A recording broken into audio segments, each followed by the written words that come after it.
नमस्कार दोस्तों, मैं सुजय कुमार और अपने चैनल सुजय एजुकेटर में आपका स्वागत करता हूं। तो दोस्तों, जैसा कि आप जानते हैं कि हमारा चैनल पे रोज़ ये एनटीपीसी का जो सेशन चल रहा है 25 क्वेश्चंस का, रोज़ हम लोग डिस्कस करते हैं इंपॉर्टेंट 25 क्वेश्चंस जो कि साइंस से, जो कि आपके एग्जाम व्यू से बहुत ज़्यादा इंपॉर्टेंट है। और प्रीवियस ईयर क्वेश्चन इससे रिलेटेड जितने भी प्रीवियस ईयर क्वेश्चन साइंस के आए हुए हैं अभी तक, वो सब हम लोग डिस्कस करते हैं दोस्तों एनटीपीसी में। तो अगर आप हमारे चैनल पे नए हैं और किसी भी गवर्नमेंट एग्ज़ाम की तैयारी कर रहे हैं और उसमें जीके आता है, तो बस हमारे वीडियो में बने रहिए दोस्तों और फॉलो करते रहिए। तो अभी तक सब्सक्राइब नहीं किए तो सब्सक्राइब जरूर कर लीजिए दोस्तों। तो चलिए, सुबह के 10 बज चुके हैं और वीडियो को स्टार्ट करते हैं।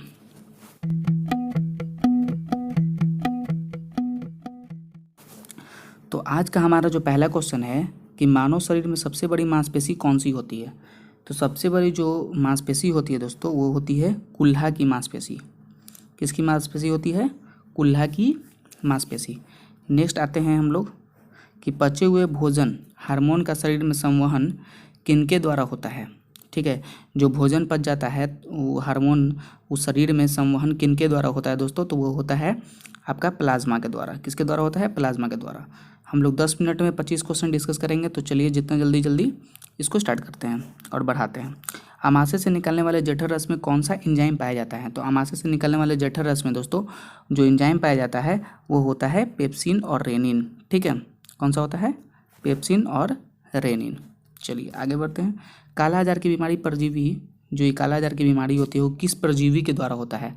ठीक है, तो वो होता है आपका लिस्मेनिया डोनावानी के कारण। ठीक है, लिस्मेनिया डोनावानी के कारण आपका जो ये प्लेग वाला जो बीमारी है, काला आजार की बीमारी, ठीक है, वो आपका किस परजीवी द्वारा होता है? लिस्मेनिया डोनावानी के कारण। ठीक है, और एक होता है प्लेग बीमारी।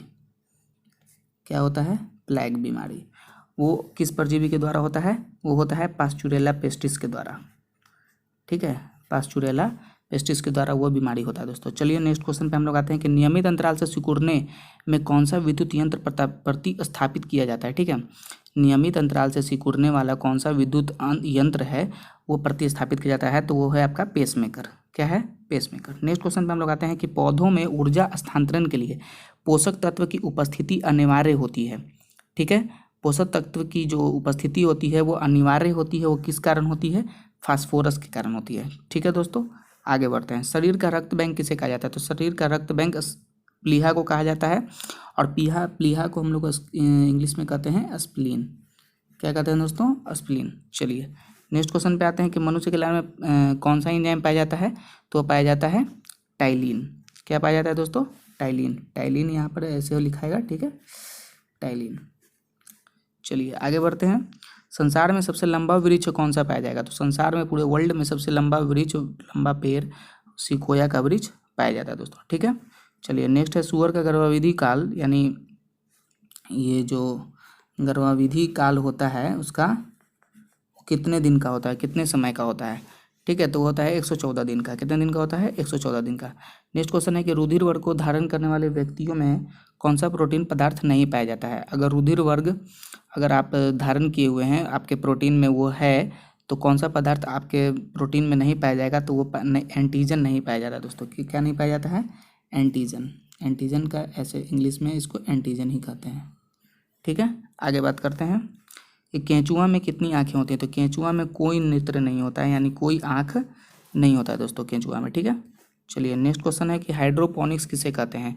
तो देखिए, सबसे पहला बात है कि हाइड्रोपोनिक्स है तो इसमें हाइड्रो लग गया है। ठीक है, और जिसमें हाइड्रो लग जाएगा आप समझ जाइएगा कि वो जल से संबंधित है, पानी से संबंधित उसका बात होगा। तो यहाँ इसमें पोनिक्स लगा हुआ है, तो इसका मतलब ये हो जाता है दोस्तों कि हाइड्रोपोनिक्स जो है वो आपका जल में पौधों उगने का जो कार्य होता है उसको हम क्या कहते हैं? जलीय माध्यम में पौधे उगने की जो प्रोसेस है उसको हम हाइड्रोपोनिक्स कहते हैं। ठीक है, चलिए नेक्स्ट क्वेश्चन पे हम लोग आते हैं कि प्रोकैरियोटिक कोशिका किस में पाई जाती है? तो प्रोकैरियोटिक जो कोशिका है वो पाई जाती है आपका दोस्तों जीवाणु और नीली हरी शैवाल में।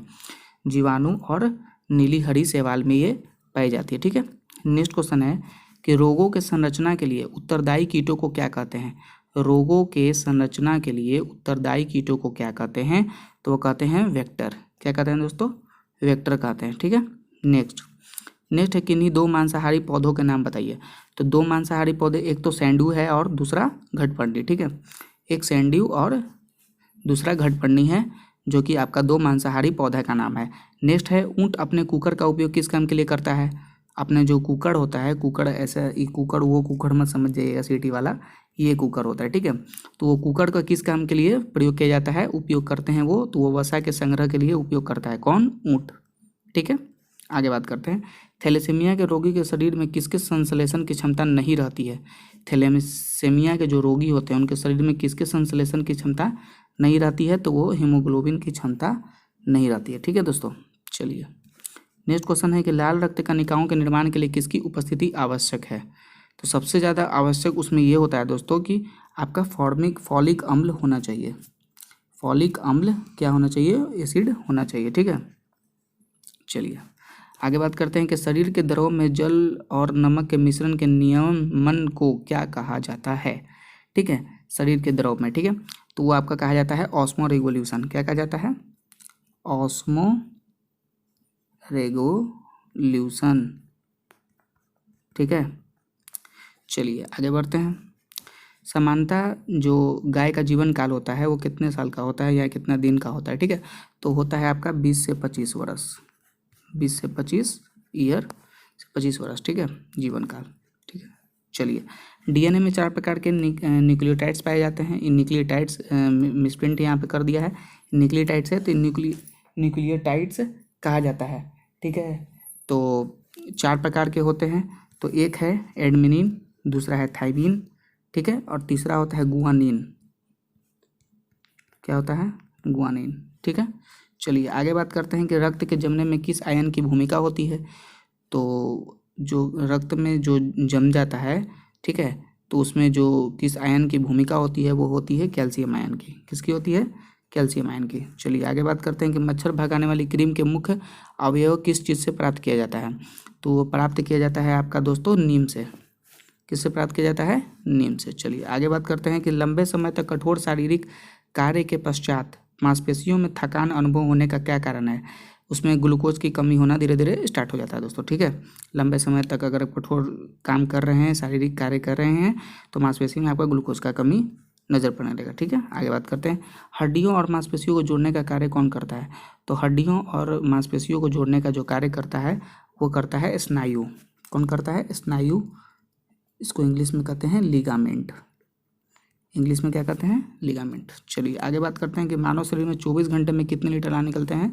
तो वो है 1.5 लीटर। कितने निकलते हैं? 1.5 लीटर। तो आज के लिए इतना ही दोस्तों। 25 क्वेश्चन नहीं बल्कि हम 28 क्वेश्चन डिस्कस करा दिए हैं।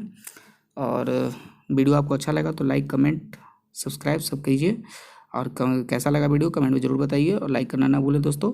और हमारे चैनल पर नए हैं तो सब्सक्राइब कर लीजिए। तो चलिए दोस्तों, नेक्स्ट वीडियो मिलते हैं नए नए टॉपिक के साथ। और हाँ, इसका अगर वीडियो का PDF चाहिए तो हमारे टेलीग्राम ग्रुप में ज्वाइन हो सकते हैं। टेलीग्राम का लिंक डिस्क्रिप्शन में डाला हुआ है, आप वहाँ से डायरेक्ट क्लिक करके हमारे टेलीग्राम सुजय एजुकेटर ऑफिशियल में आप जाकर ज्वाइन हो सकते हैं। तो चलिए दोस्तों, नेक्स्ट वीडियो में मिलते हैं नए टॉपिक के साथ। तब तक के लिए धन्यवाद।